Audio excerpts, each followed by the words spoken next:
Good afternoon, everyone. It's the time of the year when everyone, employers and employees, are obsessed with performance management and annual appraisals. A lot of changes typically take place in Q1 and Q2, and we've got together a panel this afternoon to discuss the dual challenges that all leaders, including HR professionals, face cyclically every year, right? Of finding not just the right talent, but ensuring high performance. Now, there is an ongoing social change that is taking place in this last decade, and combined with the pandemic, a lot of denominators have really shifted. What we will attempt to do this afternoon is take stock of the current state of talent acquisition and performance management, see if there are any gaps, throw some light on some evolving thought processes that can elevate both these crucial elements of the HR function to the next level. My name is Kartik Narayan, and I'm the CEO for TeamLease Staffing Services based out of our Bangalore head office. Without further ado, let me introduce my panel this afternoon. And they come with some serious expertise across the spectrum. Mr. Kashi Viswanath, first of all, an engineering graduate, postgraduate in human resources management, with over 24 years of experience in the HR function, of which more than 15 years have been in the advisory capacity to business leaders as part of the leadership team. Exposure has been into organizations of varying sizes, maturity levels, and into different geographies, including Asia Pacific and the Middle East. He currently works in a leadership position for L&T, managing HR for construction and mining business. He has vast experience from HCL Tech, to Wipro, Cable and Wireless, Symphony Teleca, and IKEA. Welcome, Mr. Kashi. The next is, Dr. K.S. Bhoon.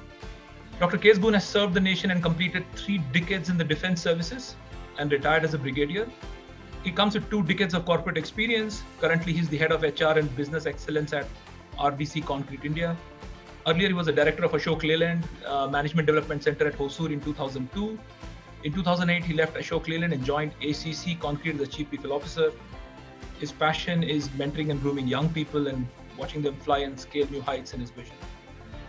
Finally, Dr. Sanjeev Kumar Chauhan, passionate and bottoms-up approach senior HR and ER professional, with a strong bias on corporate retail and business HR, known for his tailor-made corporate organizational design interventions, HR architecture, employee relations expertise, business HR partnership in reputed organizations across industries, apparel, retail, manufacturing, energy, steel, cement, and sectors, right? Presently leading HR from the front as the director HR at Pepe Jeans India Limited in Mumbai. In brief, a turnaround person who can take tough calls, handle all strategic HR and ER interventions, and an active member of the HR Committee of Retail Association of India. So welcome everyone, and thank you everyone for joining in this afternoon. I would like to begin this session with a set of thought-provoking questions. As you can see, our panel this afternoon has experience across both manufacturing and services business. We will draw upon their experience to get their insight into some critical questions. Let me start with you, Dr. Bhoon. In the industry and sector that you are in, one of the lesser known and poorly understood outputs of widespread services and software industry development has been the loss of engineer in hard sciences. When you go talent hunting to campuses, what is that you look for? How are you able to kind of excite folks that they can come and join in industry, in construction and manufacturing and so on? Thank you, Kartik. I think thanks for having me. This is not a new phenomenon. It's been happening. I have been going to the campuses for the last about 17 years, 7 years, different campuses, all kind, starting with IIT down to very, very, you can say, third level colleges. So this has been happening all the time. There is also a change in the institution themselves. You will find the number of seats which are there earlier for the circuit branches. It was much lower, now it is much, much higher. And the numbers in the core fields like electrical, mechanical, civil, they are going down. So apparently the education industry is gearing toward that kind of a thing where you're saying loss. Actually, this loss is becoming now lesser because the right kind of engineers probably are going there where they should be going. This is point one. Secondly, the demand from the core sector, so-called core sector, is also shrinking because of automation, because of the use of huge use of technology or digitization. The demand itself is less. Now, your other question, okay, how do I cope with it? Because most of the engineers are taken away by the software. This is the most interesting part. Firstly, let me divide these core fields, that is electrical, mechanical, civil. Basically, I interact with all three in my campus recruitments. There are three sets of people in this. In all institution, almost all institution, there is a top lot, which is a little more highly qualified, probably I'll say cerebrally more empowered. They generally go for core companies and they get into what is called an R&D sector. Like in Ashok Leyland, you will find all the top performing people from even sometimes IIT, NITs, of course, definitely. They get into research and development. They do 3-4 years, then they go to abroad or something. Some stay inside Ashok Leyland and they grow. So they are quite happy with that kind of an environment. So this is one lot. The second is the middle. There's a middle. That middle portion is going into IT. We are left with is I'll call it either the second rung of colleges or second, you can say. Normally, I'll call it a bottom portion. Now, I have to know, am I happy with that bottom portion? To be frank, purely educational competency is not the only thing which needs in an industry like mine. Mine is a hybrid between service and technology industry. For my purpose, I need a person more who is able to align himself with me rather than a very high engineering kind of a degree. Because today the consultancy and other things, so many things are available. So if I look at it, there was a challenge, but we have now adapted ourselves to this changing situation, which is there on the ground. So what we do is we try and align these people to my kind of job, which I have. So rather than saying I need this kind of a thing, this is what I have. How do I put them into my stream and get the desired outcome or output or growth or competencies for my business? I'll be very forthright with you. We are not finding much of a problem in that side. Now there will be some element of I should say cognitive skill, higher level cognitive skills. One, sometimes you get out of them itself. Secondly, if you're not getting, I always go out, probably I will go to a NIT or even IIT, I pick up 1 or 2 or 3 to just throw. But by my experiences, by and large, the people who come here to do long-term business, out of them, you will find leadership gets thrown out. So this is a challenge, but I think the whole ecosystem itself has now balanced itself toward this reality, what you're saying. This is the reality, I agree. So I don't think this is such a big challenge that we are losing engineer. In any case, what does an IIT guy do? The last sentence, what are the IIT guys? He will probably do MBA finance or somewhere and go MS. Even then you are losing him out from the core function where you are needing. Enough numbers are still available, and I think we are in balance. No, fantastic. And I'm just trying to, think through that. I think combination of service and technology, and of course a degree of alignment, and that is a good segue for me to go to, Mr. Kashi. Given your company, a large, conglomerate, hires, for the group and not for one specific role, right? Apart from educational competency, and Dr. Moon just mentioned that that is only one component. There are other components to be able to hiring a person, especially if you're looking them as long-term talents. What is that you look for in an absolute fresher candidate? 2-3 qualities that you feel are key for you to have them with you, and also to be able to grow them into future leaders, right? Sure.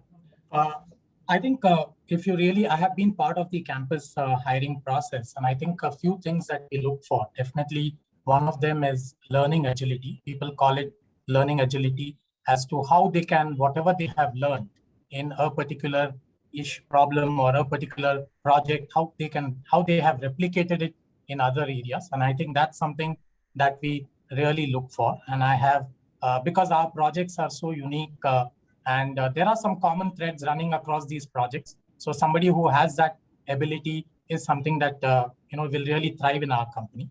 The second is, which is common mostly in all organizations, and I think most, and in our organization too, is customer orientation. Are you able to appreciate the customer problem and try to come out with solution rather than think that I'm a mechanical engineer or an electrical engineer or an instrumentation? I rather look at the customer's problem and then look at all that is available with me in technology and try to handle this customer's issue and solve it. In fact, when they join us, we put them through a a type of a task where the civil engineer, a mechanical engineer, and an electronics engineer, they all come together and they are given a problem and they try to solve it, being engineer agnostic. So that's something that we look for. Of course, the ability to handle responsibility. An engineer with about 5 years would handle a few crores project, at least within L&T. And he or she would be interacting with maybe top politicians or would be interacting with IAS officers or people of that type. So therefore, he should be able to represent the company well and should be able to handle a responsibility which is there. Of course, with this comes other elements like integrity, all the other parts which definitely there is no question about. The way the individual has shown characteristics in his college, like probably he would have been a house captain or he would have been a member of a committee. I think all these are things that we look for because in order to judge some of this. No, fantastic. I think I'm just taking the first one, which is, I think amongst the three things you said, learning agility, then I think customer orientation and ability to, to shoulder responsibility, right? Dr. Sanjeev, I mean, I'm just taking from the learning agility part of it. One of the lesser, understood things, especially during the pandemic, was due to the mass movement of people, which is the recruiter role, right? Again, from a talent acquisition perspective, has been one of the most, sought after roles. Where I understand actually disproportionate amount of burnout has also happened because of the sheer number of people who quit and recruitment was happening, etc. and all that.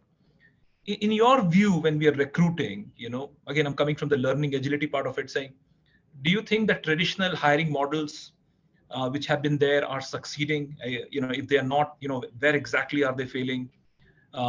It's becoming, increasingly difficult as I see it for recruiters to even be able to shortlist, let alone do the interview. Right. Obviously, I'm not talking about campus interviews. I'm talking about lateral or parallel hiring, that we're doing. Where do you think we can do better from a purely recruitment perspective? Thanks, Kartik. I think this is one of the vital questions every the candidate wants to know, that what's the recruitment patterns or changes that are happening in the corporate. So just to tell you, see what the traditional practices, certainly it will stay. I think Dr. Bhoon will also agree with me, because till today, if I have an option to do for a virtual interview or a physical interview, I will prefer physical interview, because in virtual interview, I'm not able to guess the candidate well, but in physical interview, I'm able to judge well. Maybe that is the traditional way that is going to stay. But what has changed here? That is a very right question you asked. See, a lot of things have changed. We represent a brand where we have very youngsters coming into the companies, right? Particularly the designers, the young girls. Now, when we take the interview, sometimes we get into the dilemma: who is the interviewer? Either she or the recruiter, right? So they come with a prepared list of questions. Earlier, the recruiter used to have the structured questions.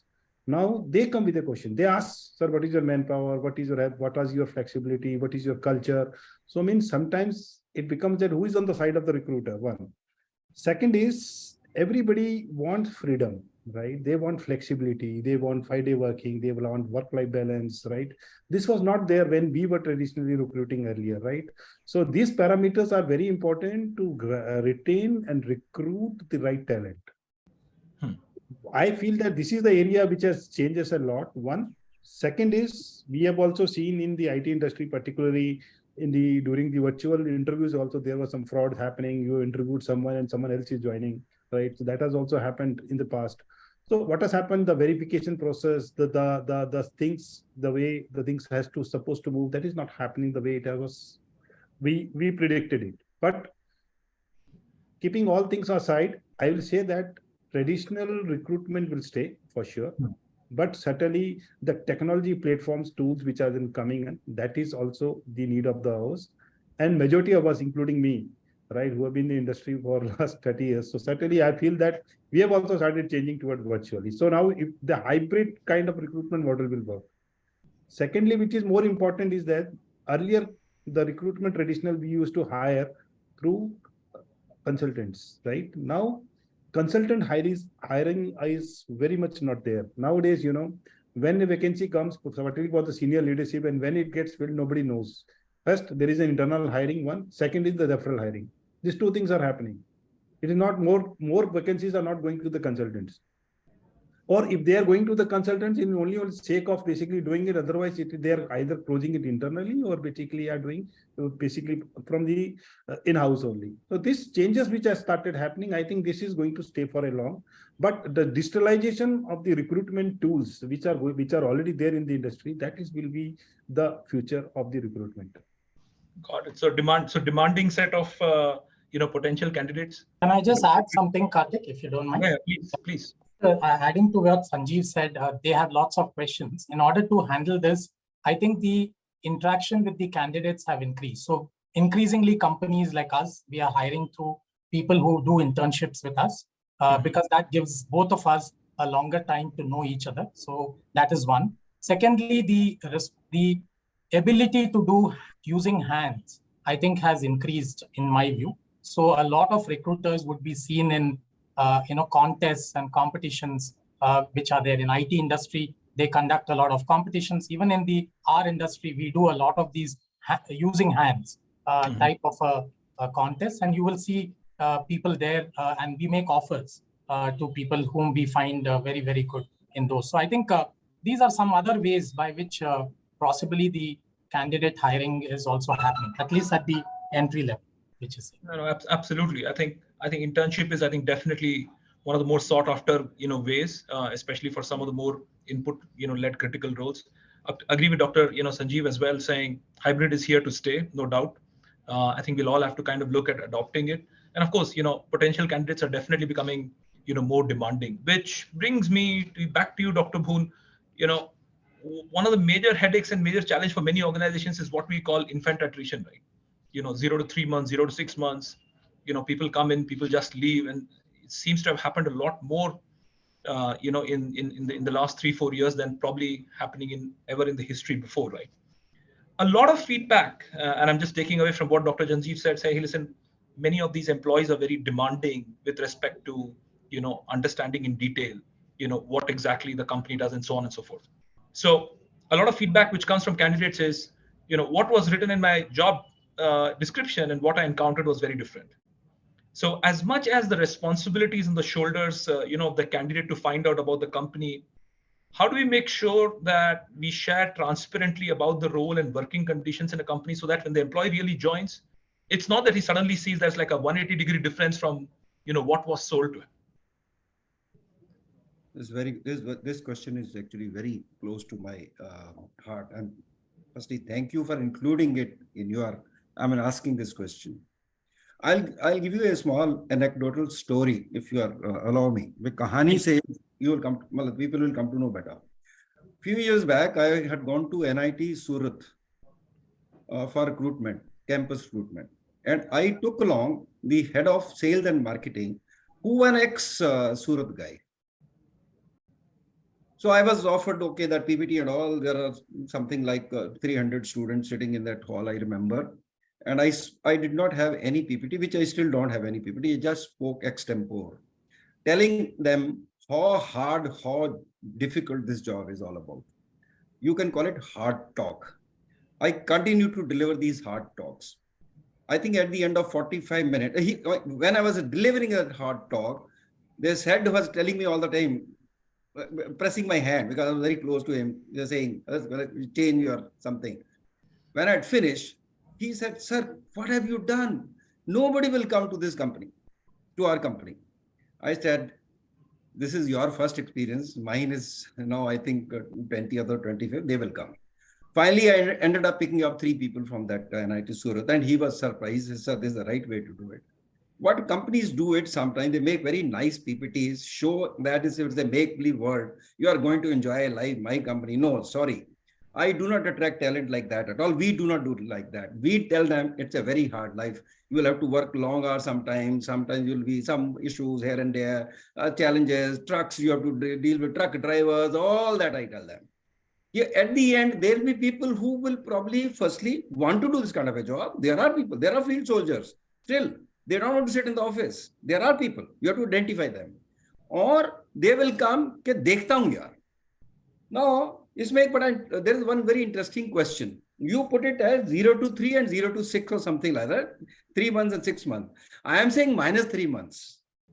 So -3 months is my campus, this was over in December. So these guys are going to join in June. From March onward, this exercise has started. They have started dropping. Now, this is the period when we start telling them, when are you going to join? We are in touch with them. We are telling, they ask questions. We answer very honestly. We tell them, you go to my plant. Some of them, they go. Some of them, they drop out after visiting my plant. Oh my God, this is not a job I want. That's fine. I'm okay with it. I have already lost something like 20% now. And the batch is joining in June. I will still get those people. Even then, 1 month internship, I think very rightly brought out by KV that we have to, you have to do internship. Internship is compulsory in my company. You must come, work, you are selected. But if you don't want to come, don't come. But if you want to continue, I'll take you. You are in any case selected. So that eliminates quite a bit of people, those who are non-serious, who are looking for something else or here and there. Then, of course, once they come in, at that time, we have got huge amount of engagement system in the company. So we come to know what is happening. We try to offer them challenges. So this is a constant struggle. But having said that, if a river is flowing, I can't change the course of the river. I can't stop that river. I have to harness that river. So I think we are harnessing. It's possible to harness that river. Cultural alignment is the major challenge today. If my culture and you suit each other, there's no problem at all. I think we can overcome this issue of not know. Arey, ye to kuch aur hi bata diya, tha nahi. I was told something else. I think your question is absolutely correct. The onus lies on us to make sure that this doesn't happen. And I assure you, there are methods by which this will not happen. No, thank you, Dr. Bhoon. I'm just linking all of it and coming to you, Mr. Kashi, in a slightly different question. So, of course, Mr. Bhoon rightly pointed out, saying be upfront, be transparent. So you're setting the right expectations on day one. And I'm just taking the previous answer Dr. Sanjeev gave out, saying, hey, listen, be your recruiter needs to be able to answer a set of questions that some of these folks are asking transparently, right, as to what they can expect in the company. Well, a major shift, which is at least happening for the last year and a half, partially because of the pandemic, is this entire virtual interviewing. And now, of course, we are looking at bots interviewing you, which is done at scale. And of course, all the reports say it's going to play a big role, etc., and all that. So the first question is, do you feel that the people touch will go away in recruitment? That's one. Second thing is, amongst many things, I think Dr. Sanjeev only mentioned that, we still prefer in-person interview as compared to, doing it, the hybrid, but hybrid is here to stay. How do you measure, personal energy, ability to energize, ability to execute in a virtual bot environment or a hybrid environment? I mean, how do you even sense the energy of the other person if you're kind of, talking to them virtually in an interview? So do you think that some of these technologies are here to stay, and how to navigate them? Let me give you a few examples where we have used. Of course, in recruitment, we have not yet used it, to the extent that I can tell you. But we do use it for engagement. For example, we run bots which go and ask employees questions, and this choice of these employees are randomly taken, and they are asked how do they find, especially with new joinees, we have done this project because new joinee engagement in L&T is a little bit of a challenge. So we go ask these new joinees, the bot asks, and the bot then gives you the result in a structured format where they, without naming people, it sort of tells you how many people are disengaged for what reasons. Now, that's what a bot can do. Bot can help you to get data from various sources. It can then analyze the data and give it to you in a filtered manner. The bot also ensures all the confidentiality, etc., because it is to that extent a nameless entity. But the beauty is the person who has to finally act on this analysis is a human at the end of it, because a bot cannot go and change the environment which is there. A bot can at best give you the inputs, and that's where the human intervention again comes in, and how this human being uses the data and how he or she will act on it and do certain actions which will go about making the changes is where you can measure your, your ability of enthusiasm of the person, or the result orientation of a person, or any data that you want to measure. I think that's the way I look at it. This is true. It also helps the individual to get more time. Otherwise, this individual would have had to go and administer these surveys and then analyze the surveys. Today, it's all done by the bot. So you release a lot of time of this individual to do the other piece, which is the actioning piece. And this is true not only in this engagement bot, we also run bots in the finance segment where, the various purchase orders are then, measured, and, then an analysis is done on the purchase orders, what sort of purchase orders come, etc. And so that gives the individual who's using it a lot more time to go and talk to the users and say that, look, you're spending a lot in this area, or, give the users some analysis. So I think net, it's mainly for analysis. I would still measure easily the, whatever you mentioned in terms of enthusiasm, etc., of the user. You're saying, use it for scale, but, use the analysis for interpretation. Right? Yeah, Dr. Bhoon. Well, yeah, I just want to add a very small, very apt. I agree with whatever earlier said in the. See, basically, you can divide your requirement of recruitment in three parts. There'll be people who are standalone type. Their interaction with others is much less. I think they can be, and they are not at a very high level. They can be done through virtual. We do it. A lot of interviews are done in VC, which are frontline desk people. They are just operating at their level only. No interaction, not much interaction required. That works, and this risk is very little. Then the second level is where they work in teams. When a person works in team, I totally agree with Dr. Sanjeev. You have to meet, you have to have the look and feel, a shaking hand, how does he walk in, everything. I think in that case, we will recommend, and we always do it, physical interview. Third one is very senior people who just cannot do through a VC.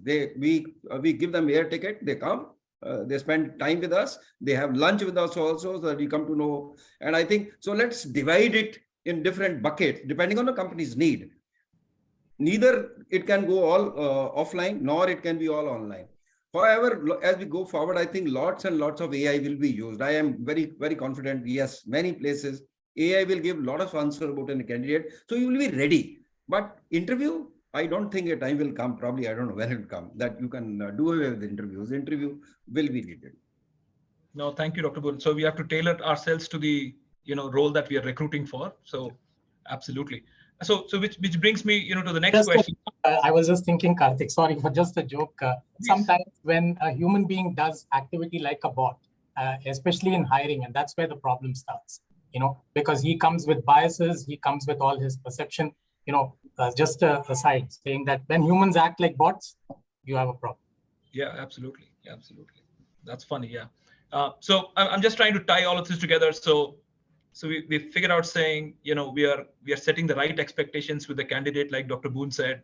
We are telling them exactly what is expected out of them. We are like really prepared with some of these candidates. So Dr. Sanjeev, now the challenge is, all of us know that a reasonable talent improves his ability to be productive and give back to the organization, hopefully as his tenure increases, right?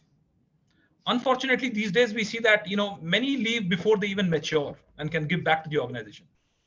So the question really is, so we have done everything right from our side. We've told them saying, hey, listen, this is the role, this is what is expected out of you. We've been transparent. Have times changed? Should we even be bothered about longevity? Or we should look at, hey, listen, is the candidate absolutely committed for a shorter duration? And therefore, how should we therefore engage with the talent, right? Yeah, Kartik, it's a good question. See, the answer is everybody knows, the pandemic has taught us this lesson. During pandemic, we have seen the people who were not learning much. They were in the organization, they were staying for the long. By virtue, I have seen both ends of the career in my total career. I worked with a very visionary promoters. I've also worked with very structured company like GVK, GMR, right? I worked very, very long with them. what I found is after this pandemic, those people who do not de-learn, who do not take up the new need of hour, they're not, the IT savvy. I've seen a lot of my senior leadership getting into asking, yaar, ye sab kaise chalta hai, ye Zoom kaise chalta hai. They were not knowing even that during that till the stage comes. Those people who changed themselves, who started de-learning their absolute types of the traits, and what is the need of basically the requirement that they have started taking up, they survived. Now, the question is not that the person who stays for a long, he is more productive, right? It is the talent that is productive. It is not the longevity. I don't believe in this longevity. Yes, longevity should always be rewarded, right? But it should not be taken as a guaranteed, right? That is what I feel. Now, I think my peers will also agree with me. We have got a big challenge, bridging the new employees with the new talent, right? Or the young talent and the longevity employees who have stayed with us for years together. I am finding very difficulty in my organization to merge them. And gradually I've been able to do that by counseling them, coaching them. This is what the main problem is happening, because the people who have stayed very long, they think that they are the loyalist, right? Loyalist is always, is to be respected. I agree. Loyalty is also required. But loyalty plus talent, the learning, the de-learning, I think that is the more important. The old employees, most of them do not de-learn, and those people who have de-learned are the talent for the organization, and they are the right talent pool. So this is what I see. In the coming days, I feel that only talent will be respected. There is, I think, most of will not be also not getting gratuities also. It will become a person earning a gratuity will be a dream, because the way the talent are coming, they want to learn for 1 year or 2 years. If they are adding values and the organization are rewarding, they are staying. If they are adding values and organization are not rewarding, they're not staying. Come what may be, the longevity is no more a criteria for the youngsters. That is what I say. Fantastic. I think completely different point of view, Dr. Sanjeev. I think the bottom line is talent pays, irrespective, it's short term, long term. If you're not adding value, you're not contributing, the rest of the metrics really doesn't matter. And therefore, Dr. Bhoon, coming to a slight variation of that same question, right? A lot of companies really take pride on the fact that, they have grown leaders, internally, right, to an organization. And rightfully so, because I think there are certain cultural aspect of it which gets seeped in with some of those senior leaders, etc., and all that, right? What happens when we have a culture now going forward where there is a higher degree of rotation, 4 years, 5 years, etc., and all that, and we get in folks laterally at a leadership level, right? And then they have to imbibe the entire culture and ways of working of a completely new organization, right? How would you think this would work as we kind of go into the future? Okay, so firstly, my current experience is that there will be different experience with the Ashok Leyland. I agree there. I think it was probably I found this one really challenging. People coming from outside and the people internal one. But in the current organization where I'm here for the last 6 years, we have by and large handled this challenge fairly well. We have our business is currently run by 9 business heads. We are all over India. We have 85 plants. They are divided among 9 people. Out of 9 people, 6 are homegrown. They joined at frontline sometime, and then they have been groomed. They have been given challenges. So they are continuing, and there is a huge amount of stability in the top leadership. Even the second rung is also like that. Second rung, I have 26 people, out of which I think 17 or 18 are homegrown. So what we are doing is we are creating a system in the company where largely the people who are joining as freshers from campuses, they are growing and they are going at a much faster rate than the industry standard. With the result, they find growth, they find challenges. So this way, the leadership pipeline is not drying up at all. In my case, we hire very few people from laterally at senior level. We do maybe finance, maybe some other function, but not the operations guy. Operations guys are largely homegrown. No, I think I'll put it across. I came across a video by Jack Ma. It is one of the most viewed videos on this topic. Mm-hmm. So he says between 20 and 30, experiment with yourself. So when we hire people in the 20 and 30 range, I tell them the same thing. Experiment with yourself. Experiment. 3-4 साल देख लो. If you like this company, continue. If you don't like this company, find a better company and go away. And you will love it because we have given you so much. Between 30 and 40, he says, now start encashing that. Maybe now you become a little more stabilized and more focused. Ek function karo. After 40, make money and groom others. Baki passing it on. 40, 50, 60 tak, passing it on. I think if you tell people today, even the younger lot, many of them are, well, firstly, I think I totally agree with Dr. Sanjeev. Okay, let it go. I mean, again, it's the same thing. Let us not try and stop the flow. We will not be able to stop this flow. I totally agree. 5 साल की gratuity, there are very few people who are going to serve you for gratuity, but there will be. To say that there won't be. Now, the question is, who are these who are going to serve you? I think that is more crucial than how many will stay. I feel you should have people who are staying beyond gratuity of 5 years, who are going to take your agenda, company or business forward, rather than those who have become cozy. I think that need to be sorted out in these 5 years. So if you, I'm sure you must be aware, large number of companies have now abolished what is called that bond we used to take from the campuses. I don't have any bond. I don't have any bond. You can leave after 6 months. No questions asked. Jaiye. Lekin, I have put a reverse bond. That is, if you go earlier than 1 year, there is a retention bonus. That is substantial, huge. That is added above the salary. If you go after 2 years, another retention bonus. Money is becoming important. Let's not deny that part. I think all the time, sometimes you say engagement and career growth and all is there, but money is a very, very important part. So we are also leveraging money wherever money can help. So I think the companies will have to adopt 3-pronged strategies. 1, people will go away. So you should have your pipeline ready because learning curve is very fast, so people do come in. 2, those who are going to be your star players, the stars need to be retained. We can always figure out how to retain them. There are methods, you know it, money plus growth.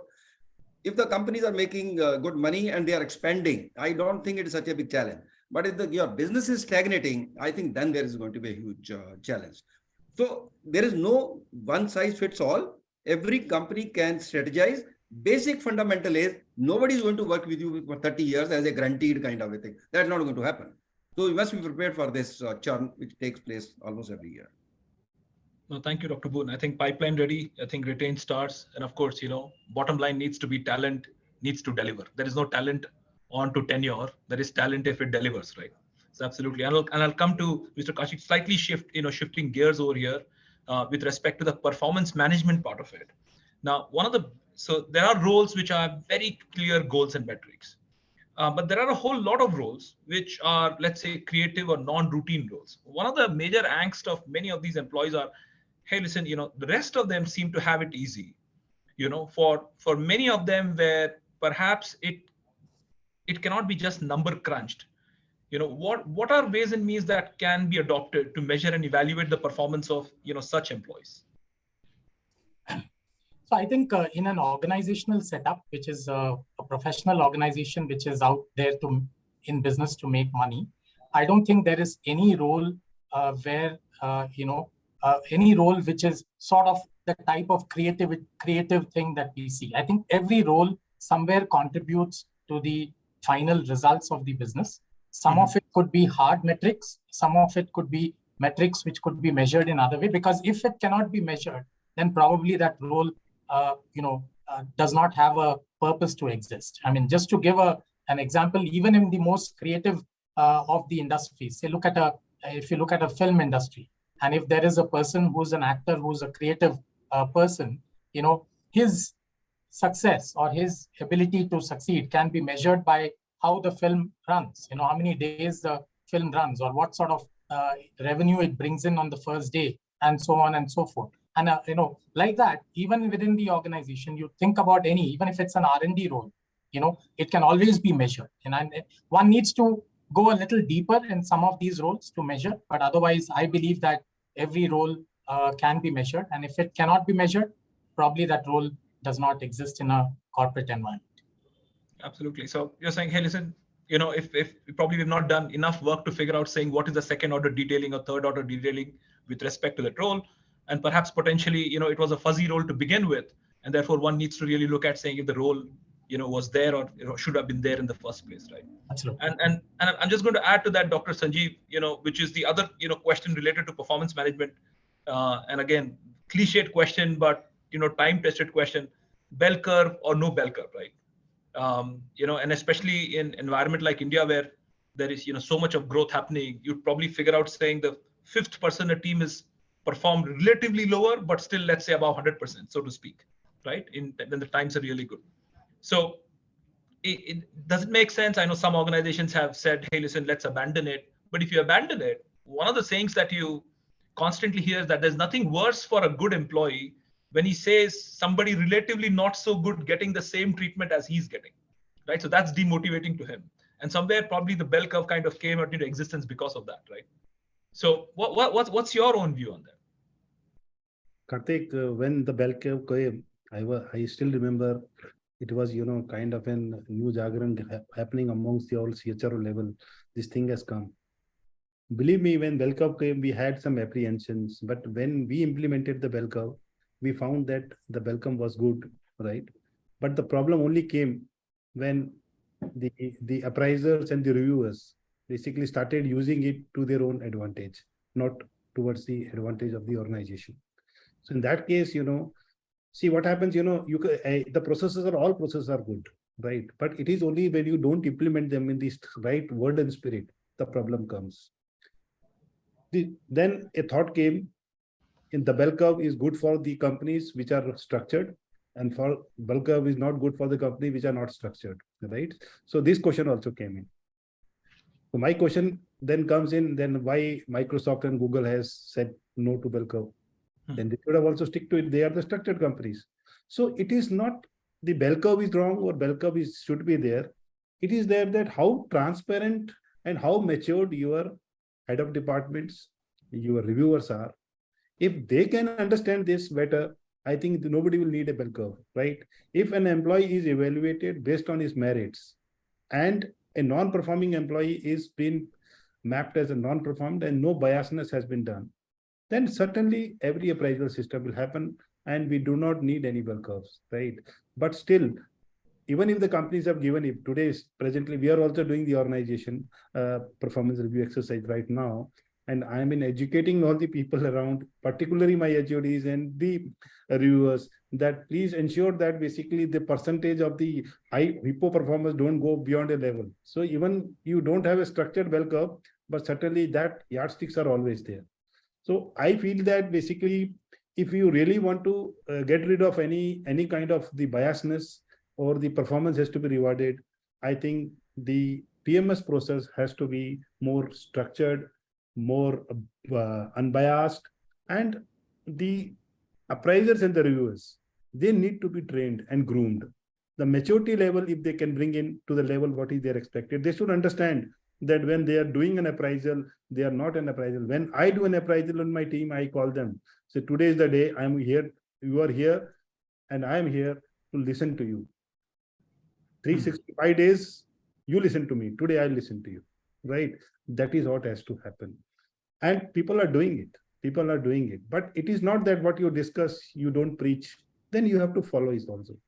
So the biasness should go and the maturity and the appraisal level should come. I think then even the bell curve is there or not there, I think it's hardly going to matter. No, thank you, Dr. Sanjeev. And I'll come to you, Dr. Bhoon. Now, what Dr. Sanjeev has done is actually so tough to, kind of implement, and especially because maturity level kind of varies amongst the organization, right? Within the organization as well. So one of the things is, there are only going to be 5% or maybe 10% star performers. The bulk of the guys, the grunt workforce, 70, 80% are going to be people who are average and above average performers, right? In many cases, when some of these individuals kind of receive feedback after the bell curve or before the bell curve, so on and so forth, there is a certain reaction depending on how that message is delivered across, to these particular individuals. What do you think? What would you advise potential managers on how they can, give accurate feedback, because that is important. You don't want to be signaling something else what it is not, but also making sure saying it doesn't like completely destroy that individual, and he still is is focused and motivated, saying, hey, listen, I think there's something gone wrong, but here's what I'm going to do to focus. Right? What do you think a manager can potentially do? So this is the most, this is the question which I was mentioning, that I had a brainstorming with my, this is something similar. We've just completed, actually about 10% are left, 90% PMS has just been completed for the previous year. And I was trying to find out from the HR team, because HR person has to be present at the first level, whether any case emerged where there was a surprise. They are telling me there is zero case. I know it is a zero case. I know why we know it's a zero case, because this performance management system at the end of the year should not be an exercise which happened to me in my first appraisal in the Indian Army. When I had my first appraisal in the Indian Army, I was sweating like hell. I didn't know what is there in it, because no formal feedback, nothing was given to me. I still remember, I think up to about second or third one, I always used to be under tension. Kya milega? After that, the performance started coming and I became very comfortable. I think it all first starts with setting goals. If goals are clearly defined, everybody knows this I have to achieve, there will be market forces, all that will happen. So all that need to be discussed. In my current setup, we have almost weekly trackers going to the all across the company from different levels, which tells this parameter is behaving like this. The guy is already knowing what is happening to my parameters, where is my group going, where is my company going, where is my own performance going. This is being displayed every month. Minimum one tracker has to go. There are at least 70 or 80 parameters on which we are tracking and telling all users type. They know it. This is what is happening. So as far as the SMART goals are concerned, they are well defined. At the end of the year, there is not going to be any surprise. We have, incidentally, we have a biannual PMS. We do it before Diwali as well. So there is no surprise as far as achievement of goals are concerned. Only surprise could be in competencies. No, we have a fairly good method of giving feedback on regular basis. So we get this Google form filled. There are some surveys done. So there is a constant feedback. In fact, this is what, have you given a feedback to so-and-so? So what happens is the performance hasn't come on a particular parameter. Let's say the energy cost has gone high. Have you checked out? Sir, there is a behavioral issue there. Have you conveyed it? I mean, so all this, once you start doing this, you create a culture of a regular feedback rather than waiting for the PMS. I think then PMS becomes just a milestone. So I think we need to correct the system behind PMS. PMS can still happen. Point. Second one, I think differentiation has to be there. This should be done away with bell curve and all. I don't think that is going to work. We have to differentiate people. No, whether it is a bell curve or that 65, 5 and the ends are 5 and then 10 and 30 and all. I think that all need not happen. You put across everything, then your bell curve normally tends to skew to the right, which is fine. It's okay. Ultimately, it is the total budget. You can fit it up. And I think the bell curve per se should stay, but it need not be an exact bell curve. It can reflect your overall. Let's say the company itself has grown double. So it means bell curve will shift to the right. There will be many good performers. That should be accepted, and we accept it. So I think setting targets, setting expectation, giving feedback regularly, manager themselves need to be competent in assessing. I think this point has already been brought out. If an organization is able to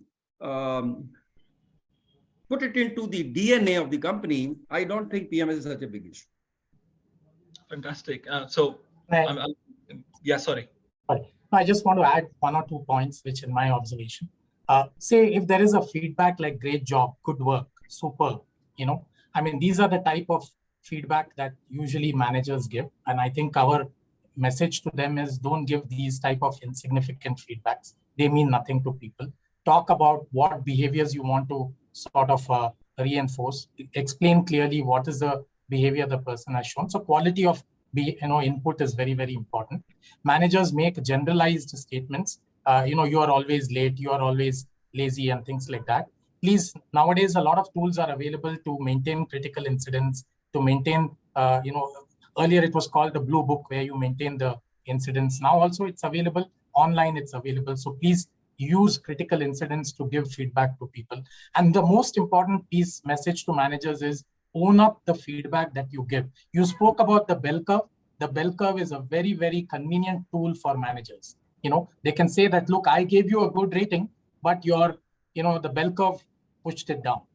I think that's the worst thing that a manager can do. I think even if you don't agree, when you come out of, you fight it out with your reviewers and with your leaders who are there, who are in charge. But when you are giving the message to the employee, you own the message which is there. And I think that's one of the messages that I would like to give managers, not blame it on someone else, things like that.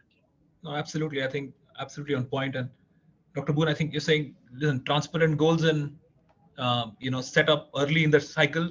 Make sure you are telling them constantly, saying, hey, here's where you stand, so that at the end of the year there is absolutely no surprise.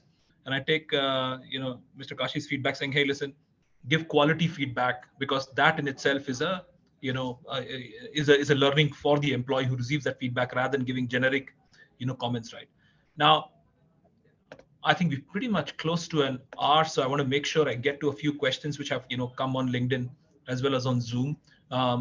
But before that, I'll have to ask one question to Mr. Kashi. How much of performance management is really gray? I think post pandemic. I mean, I know we spoke about saying, listen, make it very specific on goals, measure against those, and there can really be no fuzzy roles per se. And you spoke about that earlier during the conversation.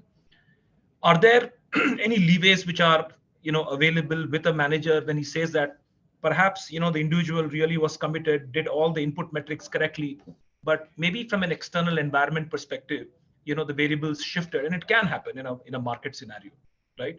Where does that leave that manager, and how should he typically approach?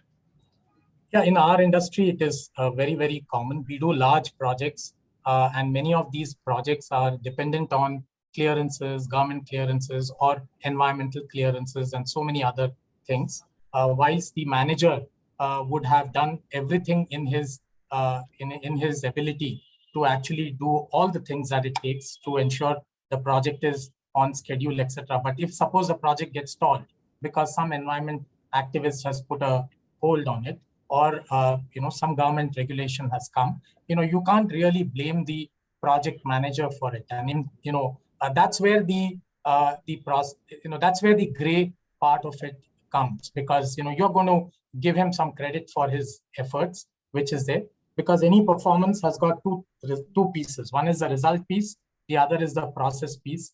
The result piece is pretty white and black. You can easily sort of see it. The process piece, where you talk about efforts that people put in, where you talk about how much the person has really worked, I think that's the gray piece which is there.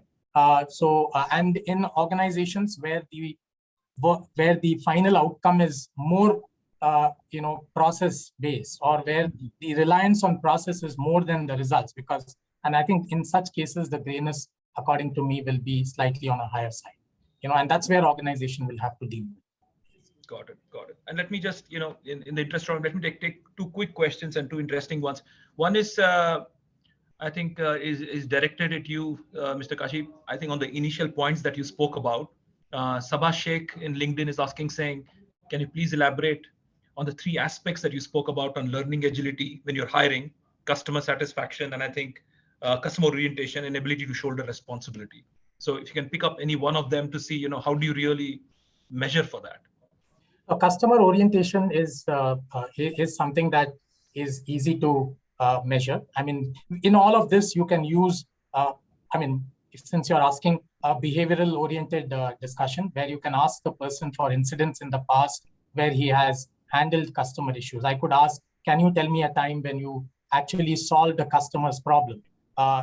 What did you do and what was the outcome? And, he will probably give some answers which are there. And it could be even at the college level, he might have done certain things where, the very understanding that, look, I have customers, itself is a big win for someone. So that's something that we can do. Of course, learning agility is all about how you have used a particular knowledge. Say, for example, you were a house captain, and you had some learnings as a house captain. Tomorrow you were a leader of a small project at the college level, which you are asked to lead. How did you use the learnings of a house captain in the project that you do? Itself is a good indication that you are, fungible in terms of your learning, which is there. Of course, the last piece, which is handling responsibility, I think is a very measurable. You can see the person, how he has handled, what sort of responsibilities he has handled at college level, even at senior levels. It is very visible. So it is a little more measurable as compared to the other. Got it. One question from Wilson D. Silva on LinkedIn is, and Dr. Bhoon or Dr. Sanjeev, any one of you can answer, or Kashi, which is, if tenure in an organization is no longer a criteria anymore, would you look at hiring candidates who spend between 6 to 12 months in organizations? I think a lot of, feedback on this is largely because of the fact that somewhere, including recruiters, have a degree of bias saying, hey, listen, if the guy has just spent 6 months or 12 months, probably he's not stable enough, right? What do you think? What's your advice to individuals who probably have that experience and had to leave for some reason, or to your recruiters when they are screening resumes? Okay, should I answer this one? Yes. Because this comes up very frequently. There are a lot of. Firstly, I'll advise anyone who is recruiting, let's not have any bias. Let us start with it. Let's look at the candidate. See if he's left in 1 year. There could be many reasons. Some of these reasons may be culture, which may fit your culture, maybe fit your thought. So I think we will interview. If he's meeting all the other criteria, we'll interview him. During the interview, we'll determine whether the reasons due to which he left or whatever they are they relevant? Are they going to impact his performance? It is possible. And is the guy honest enough to admit what are the reasons? If he's trying to conceal something, then there is going to be an issue. But many times I've seen the candidate is actually able to give out the reason why he left so fast. And some of the people have been hired by me. Not a problem. Got it. Anything to add, Dr. Sanjeev, on that? Sir, I already said, and again, I am reiterating that, the talent and the performance, right? This is only going to be the key. And this is only the two factors which the organization actually needs for the productivity and the growth of the organization. That will going to stay. Yeah. So we have to stick to this. Even a person living in 1 month, it is better. Sometimes what happens when an employee comes and works with us, he's not performing better. That doesn't mean he's not a good talent. He may be a good talent, but he may be with the wrong boss, or he may be in the wrong role, right? And I have seen the same employee doing much more better somewhere else. So if you cannot give them that a platform and he's moving out and getting somewhere else, so we should not stop him as well. Got it. I think, Dr. Sanjeev, you've been consistent. You're saying commitment and quality, even if it's a shorter duration rather than longevity and not really being productive, right? So I got that. And I think that's pretty much, we have time for, I would request, maybe a 60 seconds for everyone to summarize, what their potential thoughts are. If you have to say, a thought around performance management and especially talent acquisition, what according to you would be one or two, key things to kind of keep in mind if, three of you could summarize. We'll go with Dr. Bhoon first. Firstly, there is no size which fits everybody.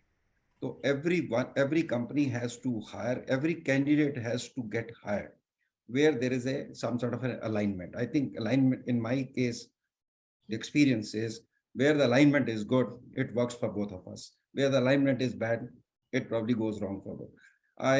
I'll also totally agree with this part that the part which I've been saying, let us not try to change the course of evolution. I can't do it. I don't have. So better I evolve along with evolution. Thank you. Dr. Sanjeev? I would just say that basically all candidates have their own potentials. No candidate is good or bad. But as the recruiter, we always think, I as a recruiter always take two parts very important. One is learning attitude and second is passion. If these two things are there, everything can be built. Yeah. Thank you, Dr. Sanjeev. Mr. Kashi? A quick story from my side. There was during the tsunami in Sri Lanka, the mother had to choose between two children. She could hold on to one child. One was a 5-year-old child. This I read in Reader's Digest. 5-year-old child, and the other was a 14-year-old child.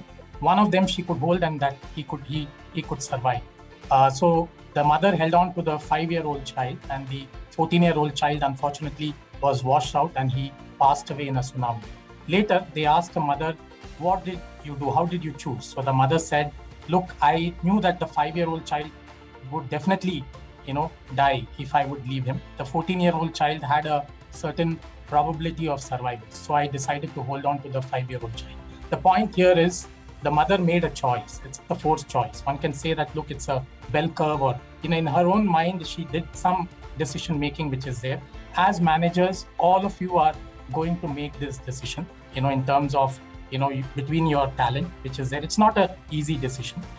It's as difficult a decision like the mother. So use all your intelligence to make the right decision. That's from a performance management perspective. And when you make a decision, stick on to it and communicate that well. That's something I would like to say. As far as recruitment, I think you must know your market very well.